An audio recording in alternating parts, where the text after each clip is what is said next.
Peut-on parler d'un accord de paix sans poignée de main ni regard entre les belligérants? C'était ce jeudi à Washington, Paul Kagame et Félix Tshisekedi s'ignorent ostensiblement autour de Donald Trump. Bien sûr, les réactions à cette signature historique, comme veulent la vendre les États-Unis, sont contrastées. En RDC d'abord, le président du Sénat congolais attend la suite.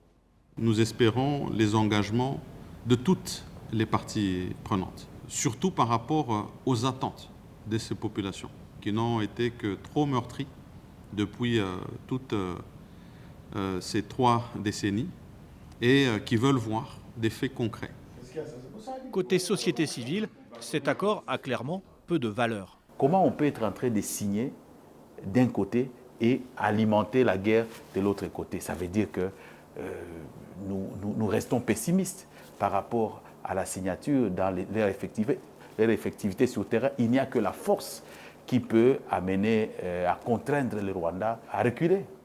Au Rwanda, pourtant, le ministre des Affaires étrangères ne parle déjà plus de guerre. Il a pris la plume sur son compte X et souligne l'importance des accords économiques, factuels et positifs. Il dit que l'accord d'intégration économique régionale va créer des opportunités économiques pour la RDC et pour le Rwanda, avec des investissements conjoints dans l'énergie, les infrastructures, les chaînes d'approvisionnement en minéraux et autres comme la gestion des parcs nationaux, le tourisme et la santé publique.